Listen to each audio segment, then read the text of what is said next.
سب سے پہلے تو میں جاننا چاہوں گی آپ کی جو احتجاج ہونے جا رہا ہے ملک گیر 17 جنوری کی جو ڈیٹ دی گئی ہے، اس کا مین ایجنڈا کیا صرف بجلی اور گیس کی قیمتیں یا باقی مسائل پر بھی ہیں؟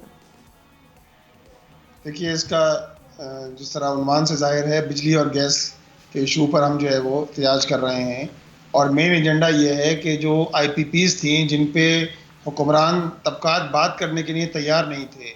اور یہ کہتے تھے کہ ان موضوعات پر بات بھی نہیں ہو سکتی، اگر بات کی جائے گی جو فورن ڈونرز ہیں، جو فورن آپ کے آئی پی پیز ہیں، یہ ناراض ہو جائیں گے اور پاکستان کے اندر انویسٹمنٹ کم ہو جائے گی۔ جب ہم آئی پی پیز کے حوالے سے بات کرتے تھے، جب ہم کے الیکٹرک کے حوالے سے بات کرتے ہیں تو ان کو پریشانی ہوتی تھی، آج یہ کہتے ہیں کہ ہم نے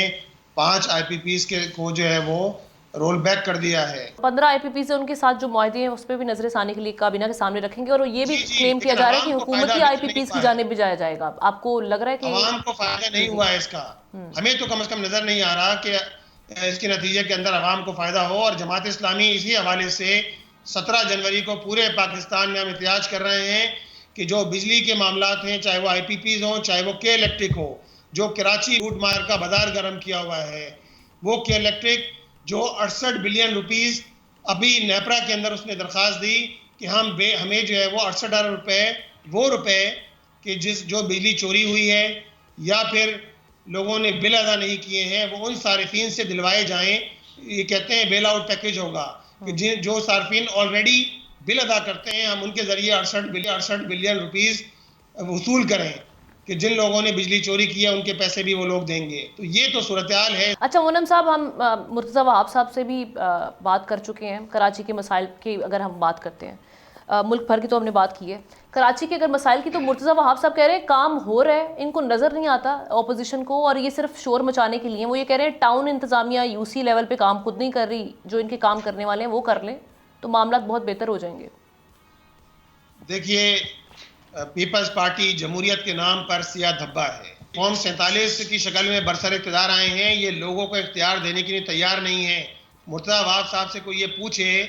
کہ آپ بتائیے کہ 1.5 سال کا وقت گزر گیا، سٹی کونسل کے اندر کمیٹیاں بنانے کا عمل تو انہوں نے مکمل کیا نہیں ہے آج تک، کہ جو اپوزیشن اور ٹریجرر بینچز پہ جو افراد ہوتے ہیں ان پر مشتمل کمیٹیاں بنائی جاتی ہیں چلانے کے لیے کونسل کو جو ہے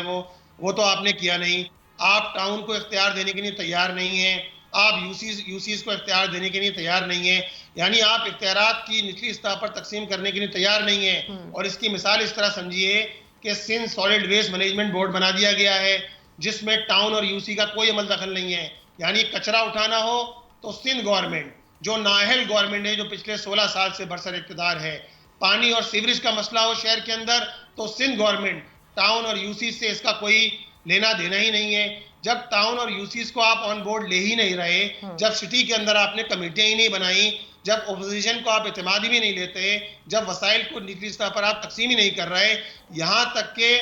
گٹر کے ڈھکن یہ مین ہول کور بنانے کا کام بھی Karachi water and sewerage corporation کے ذمے ہے جس کے چیئرمین مرتضیٰ وہاب صاحب ہیں۔ اب آپ بتائیے مجھے، شہر کے اندر پانی کا مسئلہ ہے، شہر کے اندر پچھلے سال 19 بچے مین ہول کور نہ ہونے کے نتیجے کے اندر گٹر میں ڈوب کر جاں بحق ہو گئے۔ اس سال شہر کے اندر ابھی 4 دن پہلے ایک واقعہ پیش آیا جس کے اندر ایک بچہ جو شادی ہال کے باہر کھیل رہا تھا وہ گٹر میں ڈوب گیا اور اس کی ڈیتھ ہو گئی۔ اب آپ مجھے بتائیے اس شہر کا حال ہے جو ابھی بھی ریکارڈ جس نے 2522 بلین روپے قومی خزانے میں جمع کرائے ہیں۔ سبسکرائب کریں اور بیل دبائیں تاکہ کوئی خبر رہ نہ جائے۔